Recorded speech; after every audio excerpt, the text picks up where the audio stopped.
are now listening to the Dad Rules Podcast with your hosts, Mario E. and Kid. Welcome, everybody, to the first episode, the inaugural episode of the Dad Rules Podcast, featuring me, Mario E., and my main man, Kid. Kid, what's going on? Nothing much, man. Just blessed to be here. Yeah, man. Yeah, very blessed. Very blessed. Crazy blessed to be here. So let's get into our first topic on today. Today's episode topic, the title of the episode today is going to be called Love Your Neighbor. Love your neighbor. So we're going to talk about what we should teach our kids as dads to love your neighbor. What does that entail? Kid, what do you think about that? Well, loving your neighbor, we can look at it from a lot of different viewpoints. Right. But me being a father of a 3-year-old son, and I look how he interacts with other people. I look how he interacts with his friends. And it is so much that us adults can learn from our children when it comes to loving your neighbor. That's right. That's right. Kids have a way of expressing the purest form of love. Kids do not care about your social class. No. They don't care about the color of your skin. There are no hidden agendas. They genuinely love who they love. And with them and their friends, it's just, I love playing with you. I love being around you. And I care about you. And they also show that to us, their parents. How many times have you disciplined your child, or you might have been upset with them? I know I do this with Jonah a lot. Like, go to your room. I had enough. You need to go to your room, get yourself together. When you come back, you need to have yourself together. Yeah. Okay? So, kids his age, 2 and 3-year-olds, they have that temper tantrum sometimes. So I take him to his room. He have his little fit. I go back downstairs and sit down. Sometimes it's about 5 minutes later, and he comes down the steps, and he's like, "Hey, Dad, what's going on? What you doing?" I'm like, you got over it already, and I'm still need some time away from you. So yeah. Kids, they just know how to adapt, man, and they know how to adapt and flourish in their environments. Yeah. Whatever they're given, they know how to work through it. So, that's something that I just picked up from him, man, how he can be upset and then he can get over it like that. And also how he continues to show love to, us as well as his friends. Yeah, it's a genuine love, right? It's just a genuine love. Yeah. Yeah. So, one of the things I think about, and I got a son too. He's 11, and I think about how good of a person that I think that he is. Mm-hmm. I know that recently we had a parent teacher conference, and it was all over Zoom, how we have to do nowadays or whatever. Yeah. And the teachers were talking about how his grades were on par, and how he was doing so much better in school. But the thing that stuck out to me the most was that they said that he was a good kid. They talked about how he wanted to help other kids in the classroom, how he loved life, how he was known to, they know that when Israel is coming into the room, he's going to come in dancing and, ready to party, that type of thing. So he just has that full of life energy in him. He just loves to just have fun. Yeah. And a lot of times, as dads, like you said, we want our kids to, our kids are representation of us to a degree. Exactly. You know what I mean? Exactly. So as when they go out, you want them to be on their best behavior. Mm-hmm. But one of the things my wife has always told me, she's like, let him be a kid. He's not an adult yet. He's not a teenager yet. Let him be a kid. So it's one of those things where, I might want to, hey man, what are you doing? Act right, behave yourself. But I have to stop myself sometimes because he loves life. He loves to have fun, Yeah. and he loves hanging out with his friends. He loves doing those things, and he just has like just full of energy, full of life, and I don't want to take that away from him. Even though sometimes it can. I mean, just to be honest, sometimes it can be embarrassing if he's laying all on the Man, floor because he over a joke or something. I'm like, dude, what are you look, doing? I mean, chill out, you're But talking to the father of a 3-year-old, man. Look, I live in embarrassment sometimes. Because they just exactly. going they gonna be them, man. They gonna do what they do. Like they're gonna fall out in public, and then you're gonna have to like, all right, honey, let's just go and just pick them up in the best way you can and just get them out of there. So I can identify with exactly what you're saying.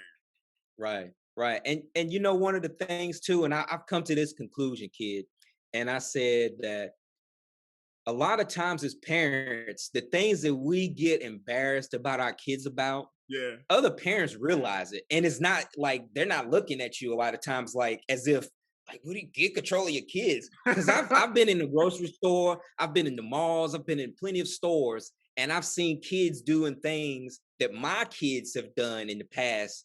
And like the parents would just be like, oh my God, they have just look on their face like they're mortified that their kid is, past gas or the kid is, loud or whatever. And it's so funny because I just kind of look at it and I'm like, I remember those days, and yep. like I'm not embarrassed for You them, good? but it's just one of those, yeah, I've been there. yeah. So it's one of those things where, and let your kids enjoy life. Let your kids, love their neighbors. One of the things that you said that just sparked my interest that you talked about, you said that your son, he he loves his friends and he loves being with his friends. And my son does too, right? Now, I'm raising a black son. Mm. And I had a white friend of mine ask me one day, he says, hey Mario, is the talk real? And you know what I mean by the talk, right? When you have to have that conversation with your son or your daughter, especially your son, and you have to have this talk with them to say, hey, the world may look at you differently at some point, son, because of the color of your skin. Yeah.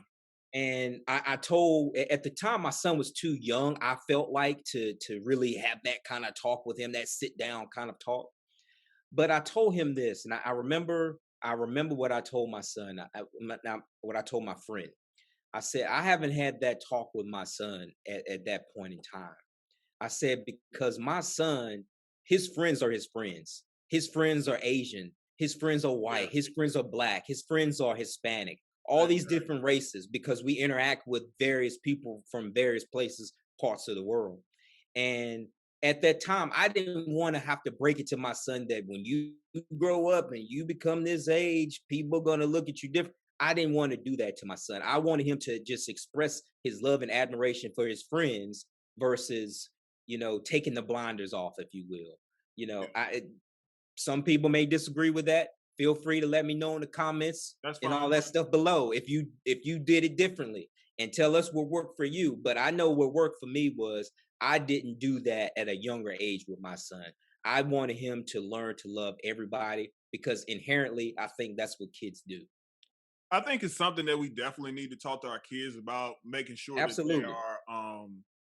they understand the society that they're living in. Absolutely. They need to understand the social climate that we're in.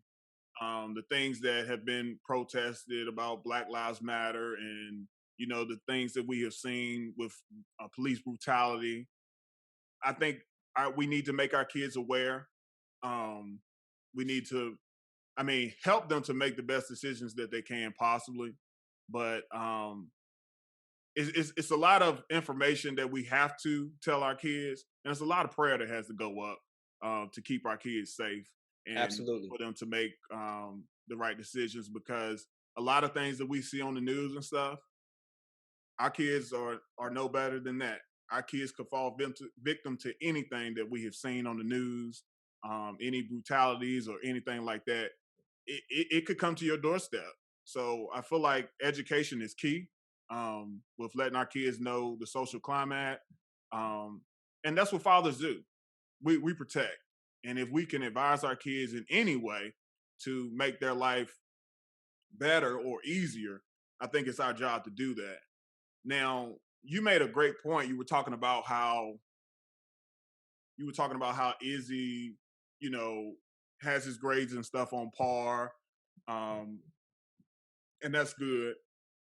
But the thing that stuck out to me was you said that how the teachers look at him and how they say that he's a very respectful kid, a kid that loves Right. life, and he treats everybody fair and with respect.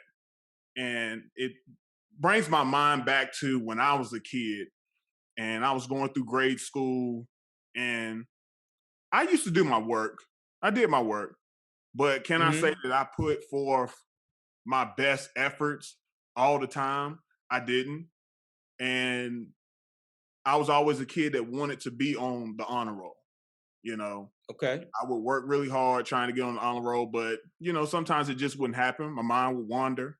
Um, your interests may You're being not a be in kid. school. Yeah. So Yeah.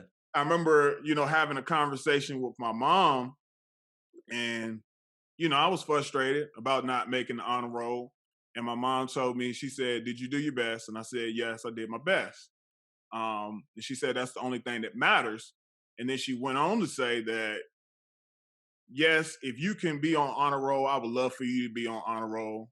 She said, but the thing that's most important to me is that you're an honorable student. And Mm. yeah, so when she told me Mm. that about being That's an good. honorable That's student, good. having respect for others, being a stand-up guy, being able to stand on your word, um, that really made me think differently. And I was like, I need to have integrity about myself. That's I right. need to be a That's person right. that people can depend on, people that a person that people feel good Hey, about being kid, around. kid, kid. I don't mean to interrupt you. I'm gonna let you finish, but we got to give it up for Mama Kid right now. That was good right there. I like that. I'm gonna have to use that one myself. Yeah, I don't care if you're on the honor roll. I care that you're an honorable student. I love that. I yeah, yeah. love that. That's dope, man. That's So dope. man, like that just drove me, through. And then when I got to high school, I was in the sports and stuff. I was playing two sports, so it was like wasn't a whole lot of time, man. Once I got home, man, I would do my homework. I fell asleep doing my homework a lot of times. Yeah, yeah. So it never really. I had good grades and stuff, but I never was consistently an honor roll student. But that hard work that I had, and then those principles that my mom instilled in me when I got to college, and I got serious about it. Because you paying for it at that point, and Yeah. things really turned around and really worked out for my good. But man, I with Jonah, I want him to be an honorable student. Yes, I want him to be, an honor student and everything, but it's more important to me that he's an honorable student. That tells me more about me as a father. Right. Right. Right. So my kids are about 7 years apart, and we're talking about love, and so Aja, my daughter, is 18. Mhm. And one of the things my wife and we've kind of talked to her about on occasion, is just the about love, period. Mhm.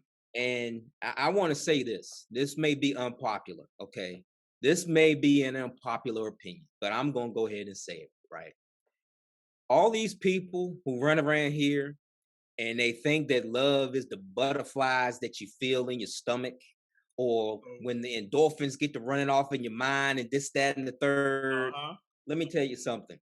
Love is a choice. Wow. Okay. Love is a choice. You Yeah, have to choose to love people. that's good stuff, Okay. man. And you have to choose to love people. You have to choose to treat people right. I mean, you have to choose to treat people right. You understand what I'm saying? Yeah. It's more than just a feeling that you get. I mean, the feeling feels good. Don't get me wrong, Yep. but love is deeper than that. Love is. I mean, you have to choose to stay with your spouse. You have to choose Yeah. that, hey, I'm going to work on this relationship. Hey, I'm going to choose to love this person who is maybe unlovable, who may Yeah. not like me, who I'm fully aware of people who don't like me, and I have to interact with them on a daily basis Yeah. sometimes. And Yeah. you have to love those people anyway.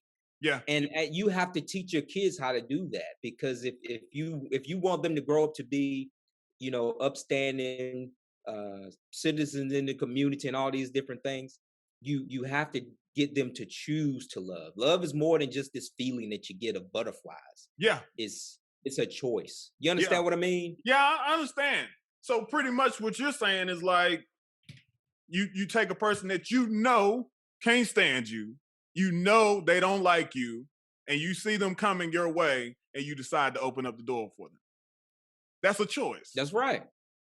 That's a It's a choice. choice. So when you see that person that you know can't stand you, and you don't have a problem with them, but you know they don't like you, to tell them, "Good morning, how are you doing?" Those are the points that we are making a choice to love people. Now, I want to add to that because I know a lot of people have a problem with loving everybody. And it's not those people's fault, but they're trying to love unlovable people. So, what do we do when we are in those situations? Because I know a lot of viewers are going to be talking about this. When you know that somebody does not like you, you know somebody doesn't care about you, and these could even be family members. Maybe somebody that has tried to tear up your union between you and your wife. Maybe somebody that has tried to separate you away from your kids. People that we're talking about that are unlovable.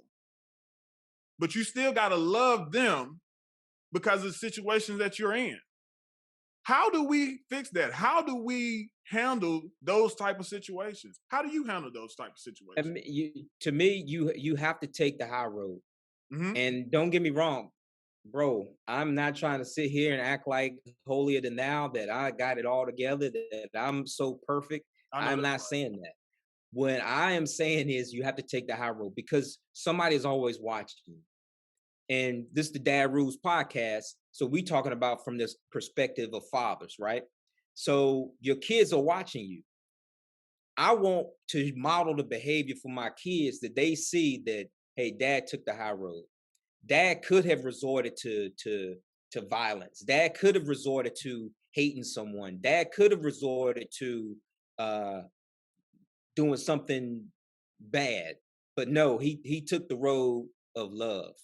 He took the road of, I'm going to do the right thing no matter what. And that's the thing that I want to make sure that my kids, they see, that they see, that hey, dad took the high road. He loved people. He tried to treat everybody right. He did his best to do that. So to me, you have to do that. It's hard, don't get me wrong, it is difficult, very very difficult, but you have to make that attempt. You have to make that attempt to love people and to love your neighbor. Yeah, I feel like you, to a certain point, man, you gotta love the hell out of people. You gotta love the hell out of them. Yeah, kill Um, them with kindness, as they say, right? yeah, kill them with kindness. And when you think about how do you combat hate, you combat hate with love. And I've Right, heard many times people say, people don't change, people don't change. They stay the same. That's not true. That's not right. true. You can take the most hateful person that you know and is giving you such a hard time. But day after day after day, you continue to show them love. How can you hate me and you don't have a reason to hate me anymore? Yeah. Yes, I know it's tough.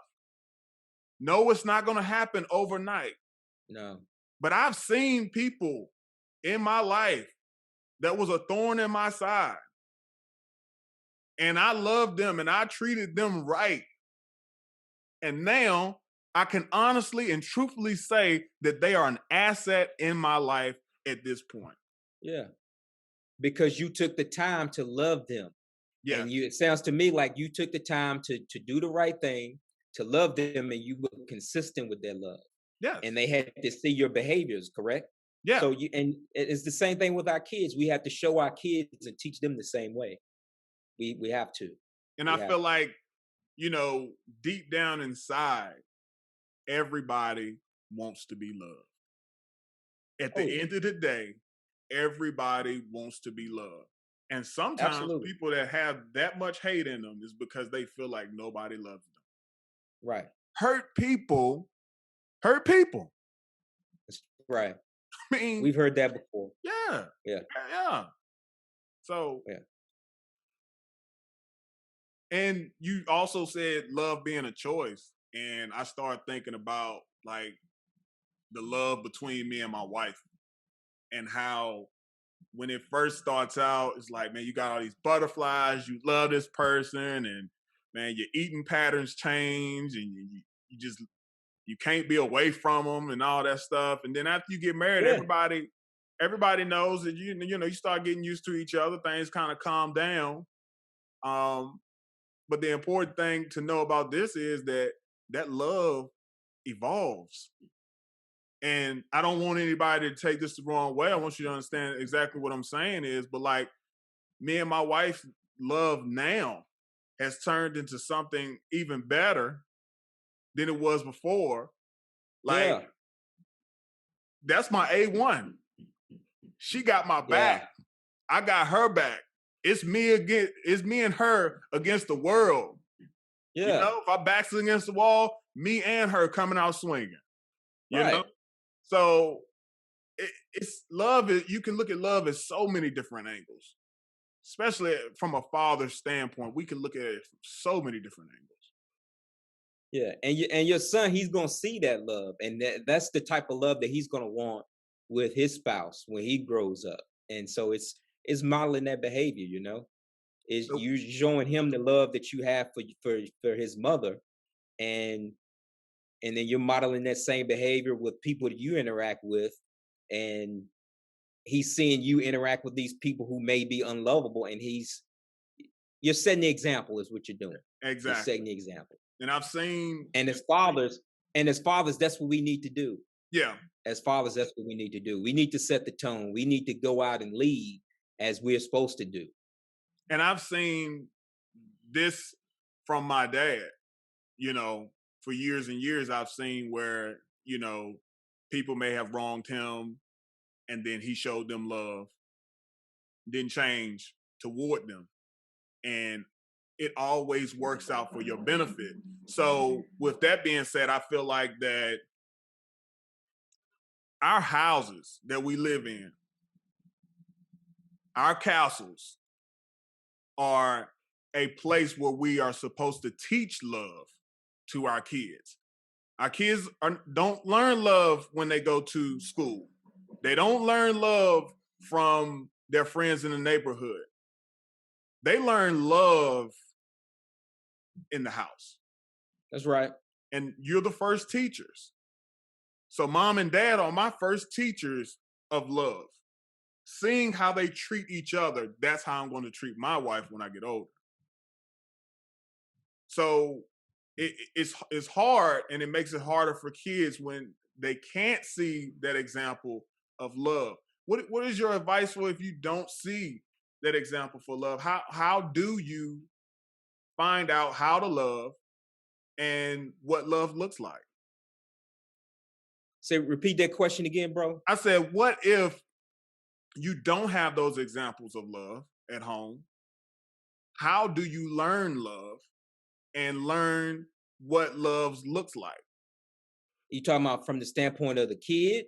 Yeah, Wow, that's really tough. You know, it's one of those things where I don't know how the kid is going to be able to find love because a lot of times what you do, what kids may do, and you see it up into adulthood, they go out searching for love in all the wrong places, exactly. right? Hmm. But as a parent, even if you and the mother don't get along, even if Hmm. you and the mother aren't married, dads, I don't get me wrong. I know it's tough, bros. I know. Yeah, I know it can be tough sometimes with these, with the baby mama drama as people refer to it as and yeah. all See, that. it is I what it get is. it. Yeah, it is what it is, right? But we got to take the higher road sometimes. And I know some of these women may make it, and I'm not bashing on women. Don't get me wrong, because Yeah. sometimes I've seen certain situations, and the dads may not be up to par where they need to be, Oh, it's on both sides. and Yeah. yeah, it's on both sides, right? But you gotta love, mothers. you if you're doing it and it's the dad that's out there the one not showing the love, you got to continue to set that example for that kid Yeah. that hey, love, you have to love to me at the end of the day, that's what we need to teach our kids. Love conquers That all. love conquers all. It really does. It And I really guess does. what you can do, and I feel like that responsibility again falls on fathers as well as mothers to teach those kids how to love and what love looks like. So that energy needs to be deposited in those kids. Kids that are in that situation, it's up to the parents. It's up to the parents. And we're talking about dads. Dads, whenever you have the opportunity to love on your daughters, whenever you have an opportunity to love on your sons, do that. It's nothing wrong. And I know like in society all the time, I don't know, man. Some people don't tell their kids that they love them. But your kids are never too old to hear, I love you. I tell Yeah. my son that every opportunity I get because he needs to know that he's loved here. So, like going back to your point, he doesn't go out into the street looking for love because you're Yeah. not gonna find it. You In you all the wrong you're places. gonna find fake love. You're gonna Right. find You can imposter. find that yeah, you gonna find that butterfly love that's not necessarily real all the time. Yeah. One of the things you talked about, you just said something that just kind of made me think about something. I often will. I grew up in a household where my mother would always tell me that she loved me, Mhm. and we were huggers. Yeah. Okay, and we would always give each other hugs, and me, my mom, my sister, all that. That's how we did it, right?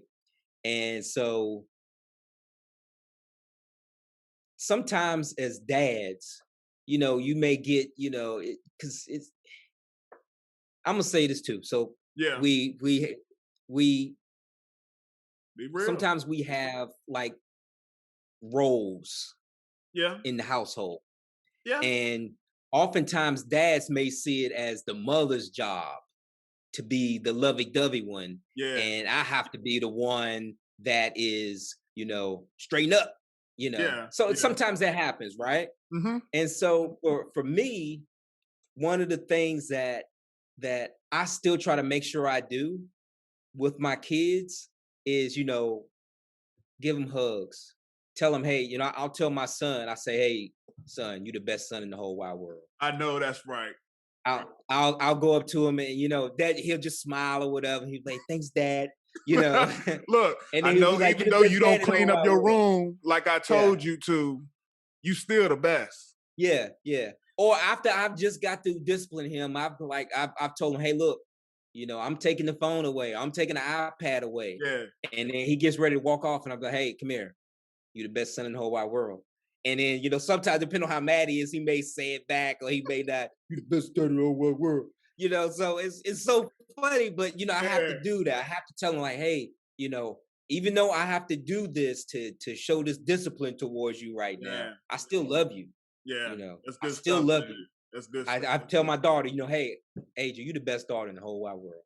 Yeah. I love you. You are so great. And I'll just name off all the things. I say, I'm so proud of you and all the things that you're accomplishing in your life right now. And they have to hear that. You have Yeah. to give them that. And don't be ashamed to No, tell your kids that, man. It's not like that just because you give them compliments and stuff, that doesn't mean that they're not going to achieve all the goals that they want to achieve or you want them to achieve in life.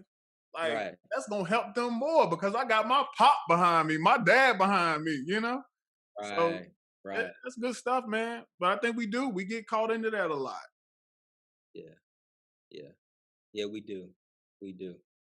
And you'll notice too, like a lot of times, and you'll hear sometimes you'll hear your kids bragging on you, and that makes you feel good. Yeah. And so that's one of those things to where I know they wouldn't be saying that if I weren't showing them the love. Oh, kids That, gonna be that honored. oh, oh, for They're gonna be sure, for honored. sure, for sure. So it's it's dope to see, man. It really is to raise these raise them from infants to adulthood is so interesting to see how they get their personalities. But it starts with love. You Yeah, have to love them and you have to show them love so that they go out and love other people. good, good, good. Ask that. Okay, so we're here with the Axe Dad segment of the podcast, and Okay. today, Mario, I have a question for you. All right, Mario E. I saw that you were just talking about disciplining your son, and that made my mind go back to a few years ago. You guys were living in Ohio, and Uh-huh. my wife and I, we came up to visit you all, and we had put in our plans that we were going to go see LeBron James play. That was the year that they won the NBA championship. It And sure we went was. up there Yep. and we had great seats, only Yep. to get up there for LeBron to say he was going to take a rest day on that night. Yeah. We went to the Good game. old DNP. we still had fun. I think we got to see James Harden play. I think Dwight was Yeah. still with the Rockets at that point.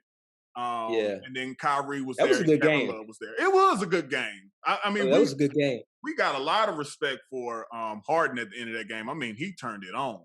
Oh yeah. Oh Yeah. yeah. I So, remember it just interacting with the other fans. That was funny too. That's a whole other story, oh but that yeah, was so yeah. funny. We'll tell That that was so story funny. another day. Yeah. But we got back to your house and we were all hanging out. And you know, Izzy's my godson, so I was wanting to spend a lot of time with him while I was up there. And Yeah. Izzy has a lot of energy. He A lot. yeah, he takes A lot. he takes the attention of the room when he comes in. And that's a good thing. Yeah. But as we all know, kids are gonna be kids. And sometimes our kids just do too much. And at this Right. point, Izzy had got to the point where he was just doing too much. And I think you Right. warned him a few times, settle down, settle down. And then Mario E, ladies and gentlemen, put his foot down. And he told my godson to go to his room. And this child was heartbroken from this decision. He went to his room. He was very sad. Like I remember him being in there and he cried and, he was just heartbroken, just like any other kids being sent to their room. And that point, I realized that Mario's voice holds some weight in this house. So I had never seen this out of Mario because he's my friend. We're hanging out, we're joking, we're having fun. But this was a serious moment that I'd never seen him in that role before. And my question to you, Mario, is are fathers always the default disciplinarian? Mothers are tend to be seen.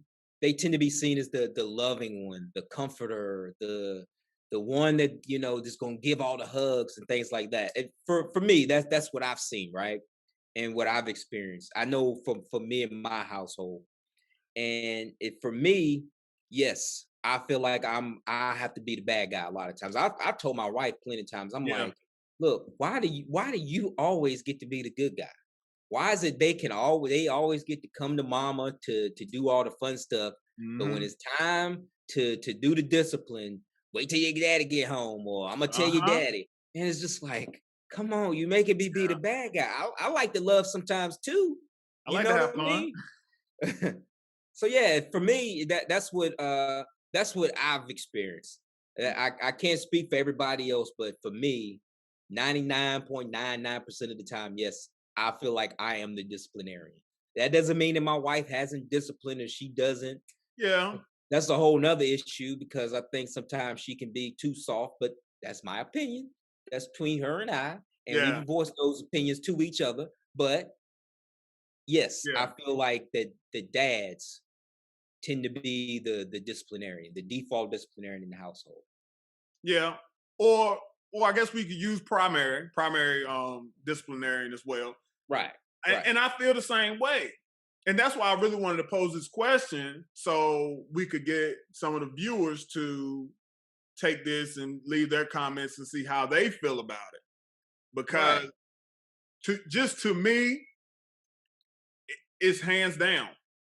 Jonah will show his behind with his mom. And when I step foot in the door or the room or I start coming up the steps, he switch. Yeah. Because he know what come with it. You know? When I say something, he know what come with it. You know? And it's just crazy to me, like how she can say the same thing I'm saying, and then when I speak, he moves. Right. And I've seen that like with my brother and his boys, you know. Like I guess with my mom and dad, you know, I respected both of them. Like I didn't play with both of them. But I guess, like you said, like, I guess if you're going to try somebody, you probably try your mama first because daddy, because the daddy, you know, coming with it. But I wanted to ask this question because I really want to see if somebody else, maybe their situation is flipped a little differently. But I've even seen in some cases where mom and dad weren't in the same house. And like mom would say, I'm gonna tell your daddy. And when you go to your daddy's house, he's gonna get you. I've heard that being said. So I want to know both sides. I want to know, you know, if both parents in the house, if both parents are not in the house. I want to kind of know the dynamic of that. Is it still the dad is primary disciplinarian? It's funny, man. It's funny. And everybody has you know, their own way on how they handle their household. That's right. That's right. Now, I have seen women and mothers, you know, where they're the main disciplinarian. Yeah, it's been like, whoa. When yes. Yeah. And you know, I've seen those too, but for me, just I've seen grown men, bro, that like will not come at mama to this day because mama gonna take them down. Right. Oh yeah. You know, I really didn't have those issues with like bucking up at my mom or my dad or anything. I just wasn't wired like that. But I've known kids that did stuff like that, and like their mama took them down, and still to this day will take them down. Yeah, I've seen a couple of instances like that too. Yeah. Yep.